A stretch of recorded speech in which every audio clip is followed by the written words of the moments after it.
Hey, what's up, everyone? You are watching or listening to my comic book journey podcast. I'm your host, Kennedy.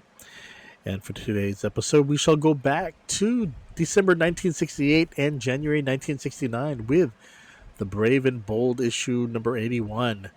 Would love to tell you who was involved as part of the credits, but there were no credits listed in this issue. I was just looking for it. I'm like, couldn't find it. So that was really interesting.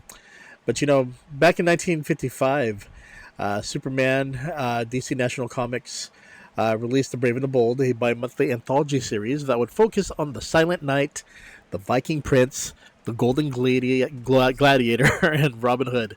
And by issue 25, the series then featured the Suicide Squad, no, not the version with Harley Quinn, and also issues featuring Hawkman and the Justice League of America.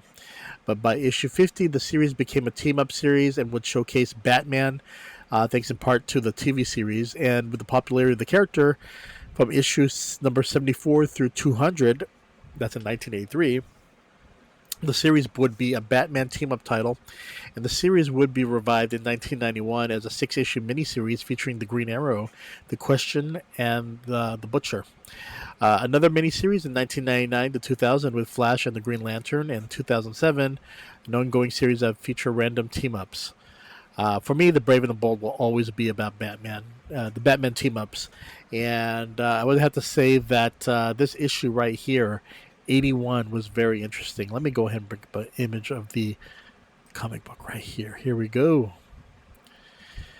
So in this issue, you have Batman and the Flash teaming up as a meathead named Bork has come to Gotham after being fired from a job on the docks for trying to steal cargo. Bork is then hit by a truck, and Carl Bork realizes that not only is he alive, there is no sign of injury on his body. Wanting to test this, he robs a diner, and as the police open fire on him, he's not hurt at all. Immediately, Bork proclaims himself in charge of the region and telling mob bosses that they will take orders from here. That they will take orders from him from here on in. And sure enough, as the gangs try to fight him, they learn quite quickly that he is invulnerable. The gangs then choose to follow Bork, and as Batman shows up to fight him, Batman is beaten up by Bork before getting help from Barry Allen. And as the police try to fight Bork, he beats them all up. Now Bork threatens to take over the city, and everyone in Gotham shows their allegiance to him.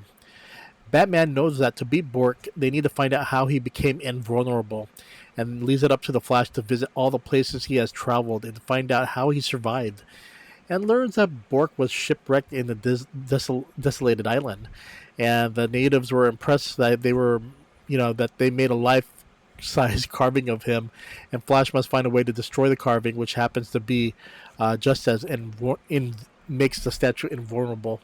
Or indestructible, I guess you could say. Meanwhile, chaos continues to ravage Gotham thanks to Bork. Can Batman and the Flash stop him? Overall, the story has that Silver Age feel. Happy endings, far-fetched antagonists, but it's what made those times special with the comic books of that era. Books that can tell an entertaining story without the violence and profanity, and wonderful artwork at the same time. I wish I could tell the staff of who wrote and who created this artwork for this issue, but again, there are no credits. So that was a bit common, for comic books at the time, as their staff really didn't get much credit. But one thing that I did love about The Brave and the Bold is how the writers managed to convey the feeling of that era, include its approach to war and other topics that were very big for that time period. So if you have a chance to obtain older back issues of this series, definitely give this issue and other issues of Brave and the Bold a try. Okay, everyone, that is it. Wink, wink, and I will see you later. Bye-bye.